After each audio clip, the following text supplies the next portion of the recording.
Welcome, Jay. Pleasure to be here, Gerhard. Looking forward to it. Where are you today? Based out of Washington, D.C. area. Well, we're very close. I'm in Very front. close neighbors. I can almost, I can almost see you. It'll be a pleasure to be a neighbor too. So, all good. Oh, good. What is your favorite restaurant in Washington? There's so many, but I absolutely love the brunch at Founding Farmers.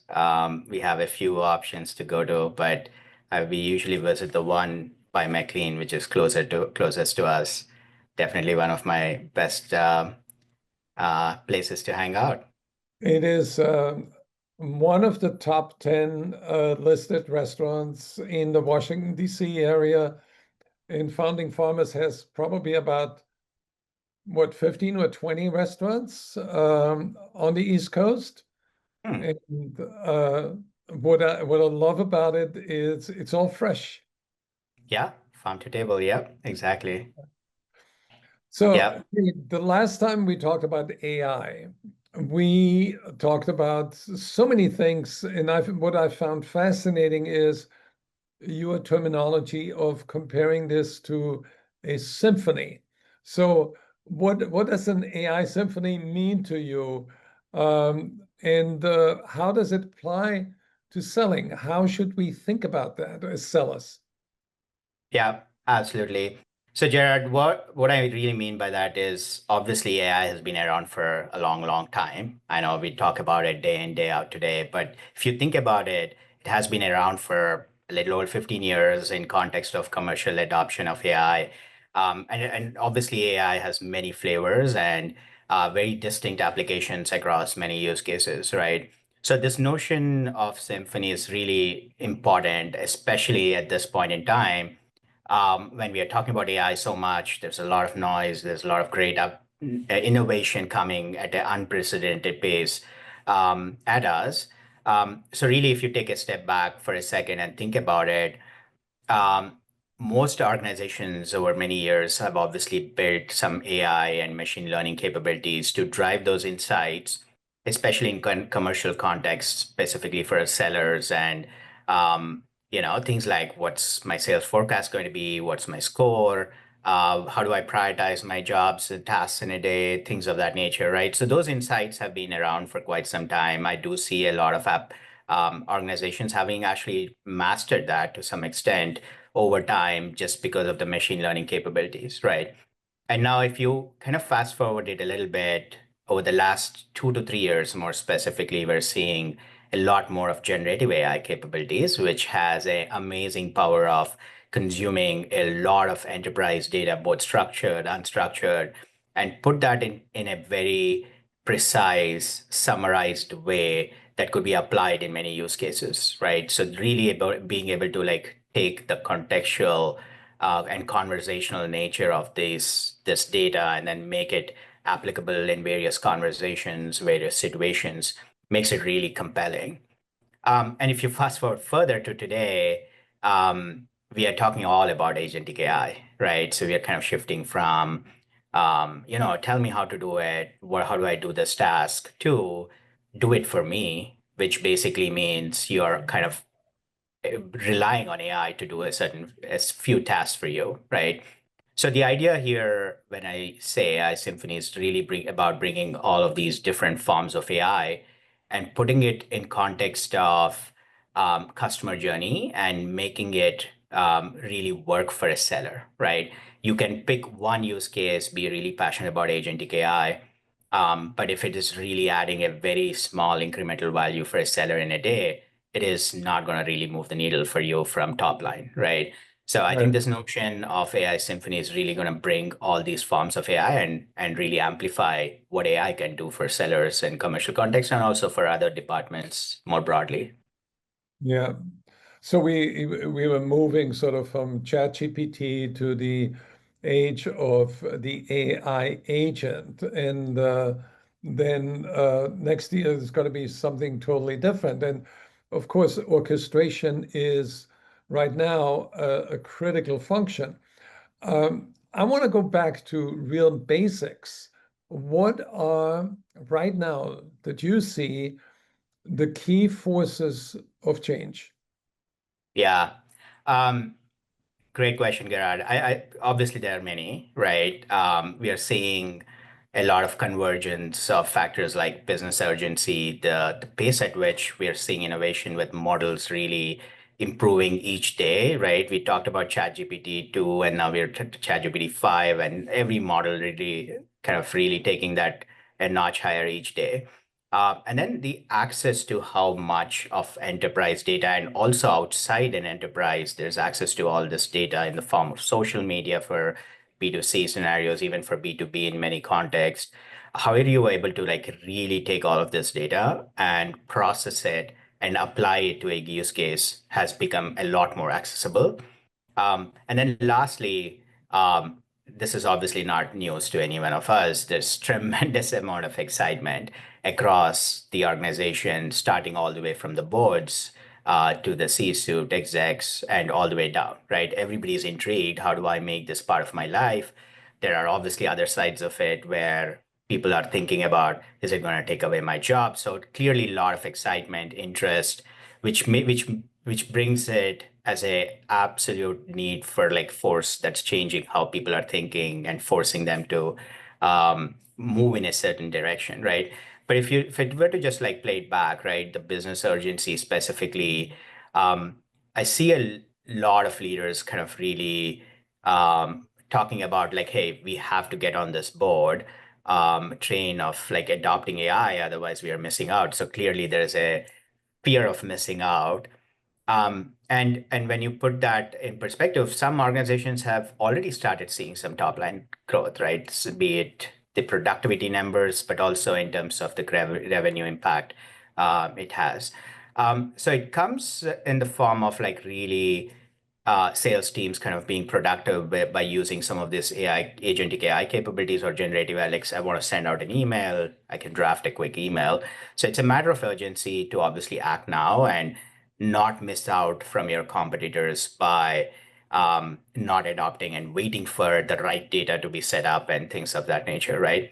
Um, and I kind of talked about like how this, if you put it in context of like also the models and the innovation, I think the moment is right now, right? You have the right technical capability to really get on that journey. And then a lot of times you have great ideas, great innovation, but you don't have the right excitement for decision makers to act on it. So there's clearly excitement there. So it puts a lot of momentum behind because of all these different forces kind of coming together, which I feel is making it a very interesting journey for all of us, especially in the enterprise space. Yeah, it's hard to put all those pieces of the puzzle together so it adds up to a picture that we can use as a playbook. So, um, what do you see as the most profitable and promising usage scenarios of AI in sales? And I'm also reminded that you wrote an article in Harvard Business Review. Can you tell us about that? Yeah, sure. And I mean, like I said, the adoption and application is going to be across the board, right? That's why when organizations kind of talk about like, hey, how do I think about this? The recommendation is always to kind of look at the whole domain as a business function of the organization and look for all opportunities across the board, right? So to your point on the commercial and customer journey point of view, the way I would like to think about it is the front office, middle office, and the back office, right? Every seller kind of in some way or the other engages across their like actual selling processes to engage with your customers, and then you want to go to your mid office or middle office to take and onboard your customers or send a code. Think of sales ops and insights, things of that nature. And then your back office to actually drive the consumption, retention, customer support, all of these different capabilities that come to life. So if you look at some of the most applicable usages that we are seeing as of today, um, especially at the top of the funnel, right? We look at a lot of AI SDR being one of the key use case that is being applied. It is interesting. Like a lot of customers have capacity constraints with their SDRs, right? So you tend to like go after just your leads that would come in the top of your queue, go after them, and then there's a huge backlog of leads and that go untouched. So if you think about it, there's a real opportunity that you can drive by unlocking that capacity in the form of agents kind of doing that outreach for you and helping you convert more and move those leads into across the funnel. Um, and this is where, Gerhard, I want to kind of touch a little bit upon the angle of Symphony and how you bring all forms of AI back, right? Um, in this use case of SDR for more specifically, you cannot like just go and do outreach on all leads. It's not the most effective strategy, right? Ideally, you want to score your leads using your good old predictive capabilities, and maybe even leave your top high quality score leads for the human reps to go, right? Um, and as organizations are kind of experimenting, learning more about deploying these agents, you want to start with your core leads, kind of help nurture those leads, track your conversion, and then over time, use more and more of the generative capabilities of drafting that outreach email and personalizing it, and then have agents kind of do that outreach for you, right? Um, so these are the kind of use cases where you have to not just think about agentic AI. Though the article I wrote was primarily focused on agentic AI, I wanted to think just if you think about it in this context, it's really that's where the magic is happening, where all these are coming together, right? And then to your other point, across the journey, the SDRs is one of the use cases we are seeing a lot. There's obviously use cases around sales enablement coaching. AI has the capability to process a lot of information, understand the context of the seller in a particular deal, and propose recommendations on improving the pitch, right? We're obviously also seeing a lot of productivity hacks for reps, right? Which is in the form of, hey, I need to send out this email. Can you like draft an email, right? There are SS and co-pilots of the world which are already set up for reps to get benefits from that. There are also a lot of applications when you think of about like all the proposals and quotes that you have to generate. There's a ton of content generation there. So there's that happening. And then obviously from back office, there's a lot of potential from capacity, freeing up capacity and generating documents and offering pricing recommendations, making sure the margins. So there's all the insights and coupled with like your agentic capabilities just amplifies your ability to have an impact across the journey. Um, Obviously, there's a ton of other applications, Gerhard, but I think that's how I would think about it. And most of the details we would offer in the article were also kind of centered around the front, middle, and the back office. Well, obviously, there's a lot of promise. There's a lot of potential. A few sales organizations that score amazing victories with AI. However, when we zoom back, there's something that stands in the way from sales leaders fully embracing AI. And I want you to speak to that and explain what is the resistance and also explain how we can overcome that. Yeah, very, very relevant question. I think literally everybody, it's top of mind for most leaders to see. I think there's three really big things to talk about, Gerard, in this context. The first one is, I mean, we talked about the momentum and excitement on this topic, obviously, which what it resulted in is kind of fail fast approach, which is always a recommended one to like let's go just deploy some AI capabilities and see where it goes. Let's learn from it, which is great, right? That's always a great idea to go for it. But what happened over the last year and a half is a lot of organizations embarked on that journey and now are kind of struggling in the pilot purgatory phase where those AI investments are not really scaling, which basically is resulting in them not really unlocking any value that they originally anticipated, right? So that's one big bucket of challenge that we are seeing each day with most organizations. And then there's a real challenge around this tremendous amount of noise, right? If you think about every day, if I were to just go on the internet and try to learn about AI and what it can do for my business, if I were to be a CEO or whoever, um, there is just so much of information, which makes it very difficult for leaders today to understand what is the real potential I can capture today, right? There is obviously a lot of like forward-looking vision of what AI could do and how much it can automate and change our lives, disrupt our lives, which is broadly true. But at the same time, how much of it can technology do and achieve today is still a bit of question that has to be fully understood. By each use case, right?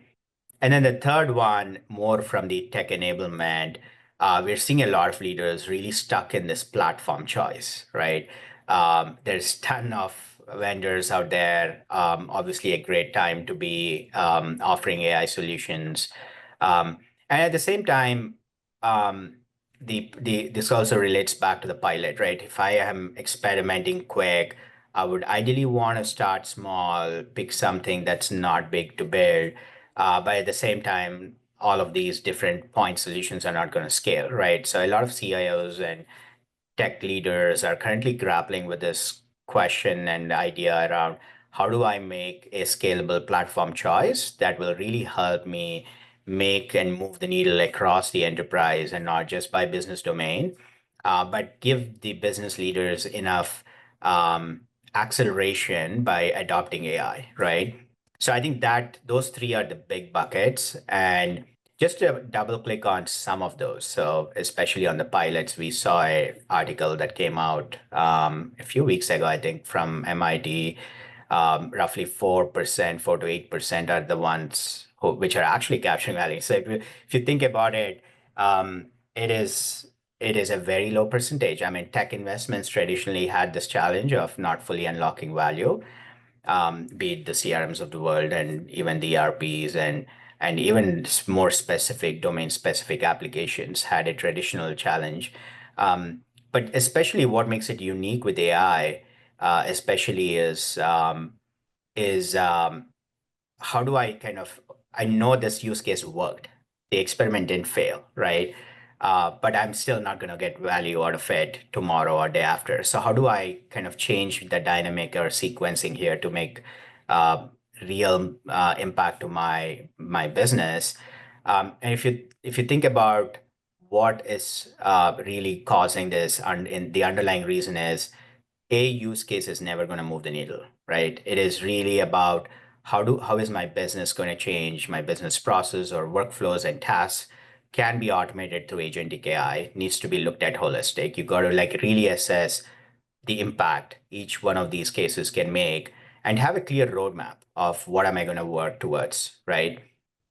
So really thinking about scaling starts when you actually pick a use case, when you actually evaluate what's the impact it has, and not after you've already done your pilot, right? What you can learn from pilot is the technical feasibility of it. Is there how are the customers, right?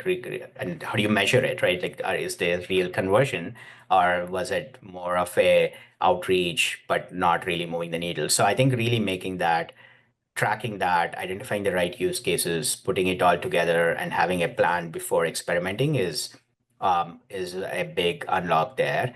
Um, Also, I think the agentic AI's technology, Gerhard, I'm sure you had a lot of great conversations over the last couple of days around all the different solutions that are out there, which work well, really well, right? Um, but if you think about it, it is not an answer for every single problem to tackle today, right? And the reason I say that is um, if you, I mean, sales is a very complex psychology. It's a complex art to have. Not everything is science about sales. We all know that. And that makes it very unique, right? Human conversations are extremely complex. And nudging a customer towards a sales motion and towards closing a deal is not as easy as giving all the information and right metrics in front of them, right? So there is a little bit of style, personality, and the ability to handle more complex conversations. Still very much AI agents are not there, right? Especially when there's a lot of context and multi-turn conversations that are happening. We are seeing a lot of the AI agents kind of underperforming when you measure them against human baselines, right? Um, so I think the idea here is to absolutely pick the use cases which are right and ripe for agentic AI and really action on them versus going after all the complex use cases first and then thinking that, oh, agentic AI is not ready, and kind of thinking it's a failed experiment. So picking the right use cases is extremely important. And just lastly on that, right, the organizations and the platform choice I was talking about um, also goes to the buy versus build framework that usually IT organizations had, right? And typically, the idea would be to go with a buy or some kind of a platform which is low code, and it really gives you the time to value and speed to market with delivering your solutions for your business stakeholders. However, Agentic AI is not very unique, but the challenge is a lot of these platforms are also evolving and developing. They have a great promise to offer in terms of what can be possible and how the roadmap they have planned for each of these big platforms and big vendors that we often hear about.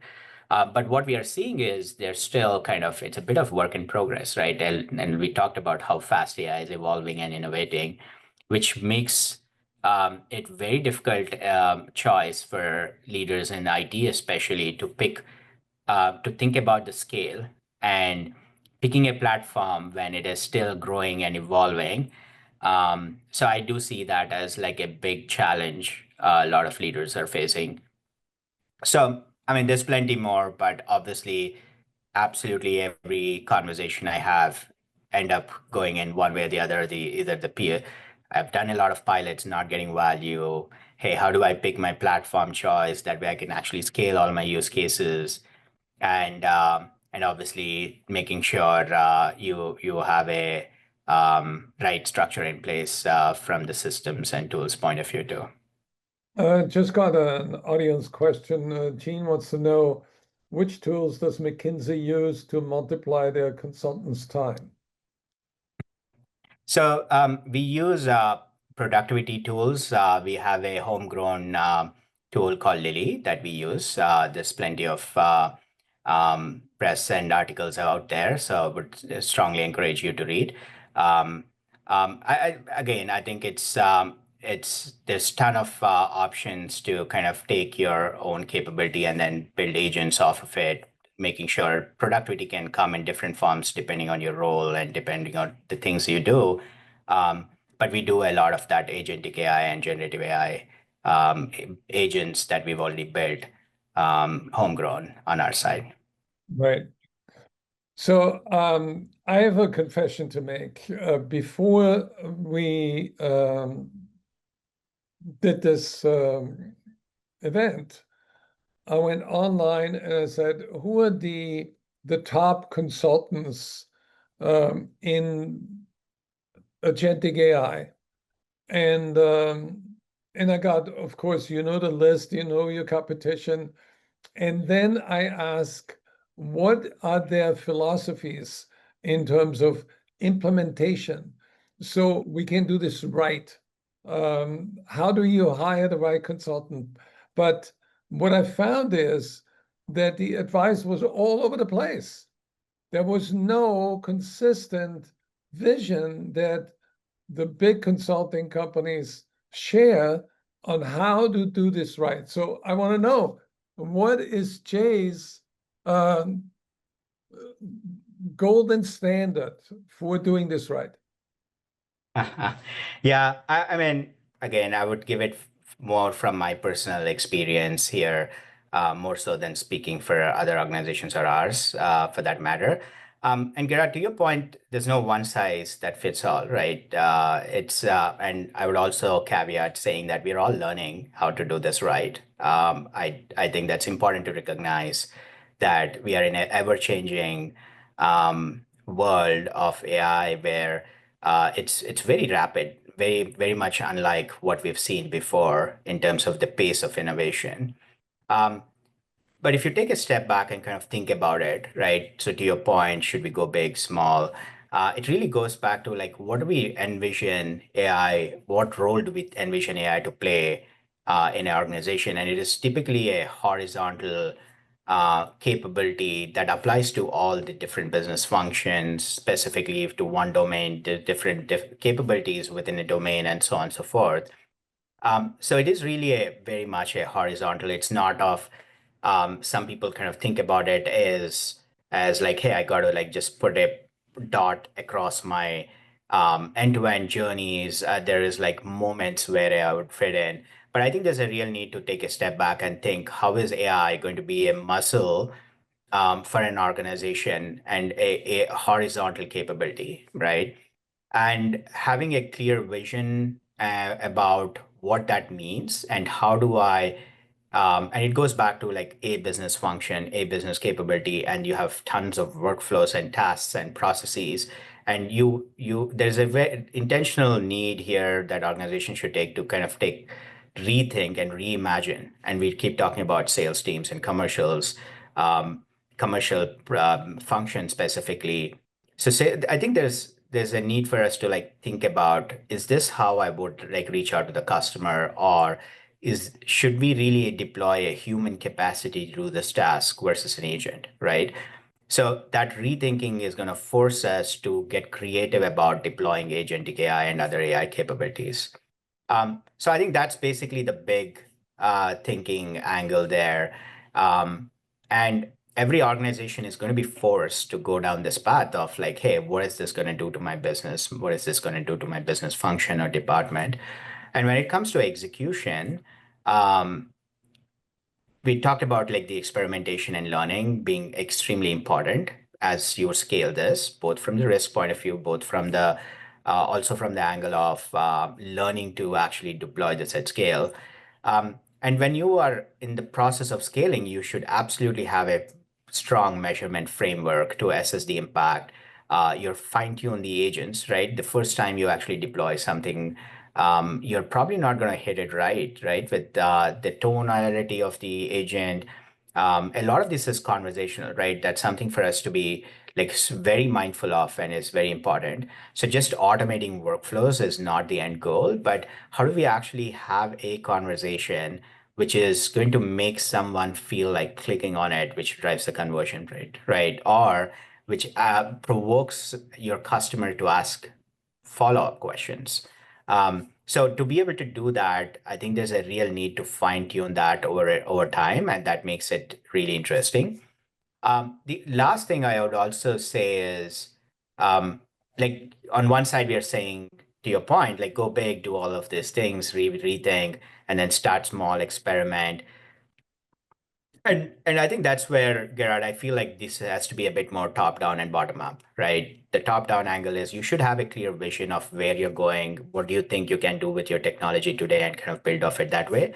And bottom up is learn as a organization, how do we deploy this? How do we bring this into our workflows lives and democratize the ideas that each of your sales teams, be it SDRs, reps, account managers, come up with ideas on how things can be actually improved in their life by deploying AI, right? So really bringing them together is where I see it's not a framework. I think fundamentally that is the only way organizations can actually move fast, kind of learn from the bottom, and then have a clear vision as to how to sequence and scale them across the organization. And that brings us to the beginning, which is orchestration between the top and the bottom. That's absolutely right. Yep. Well, thank you so much, Jay. Where can people learn more about your work, your papers? Happy to share my LinkedIn and feel free to engage over LinkedIn. Always a pleasure to speak to people and share more ideas and also learn from everyone. Yeah, what I'm taking away from my conversations with you is that sales is an art and it is a science.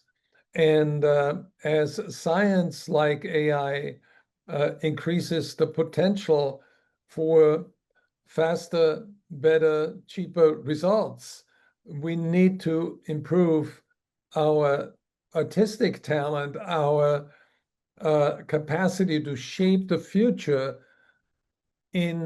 so it corresponds to our hopes and dreams.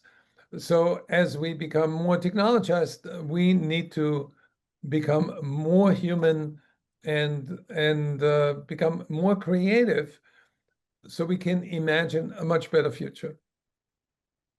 Really well said, Gerhard. And that's why I would love to be your neighbor. That way I could learn from you every day. But you said it really well. And I think the art is going to come with time. We don't know. But to your point of science is where I think we've been focusing to kind of automate, use our AI capability. But really well said. Fully agree with it. Thank you, Jay. We have a 9-minute break, and we are going to come back with Abe Avashti, who is a partner at Deloitte. It's going to be fascinating. Jay, I think you want to watch your competition. Pleasure having me here. Thanks, Sarah.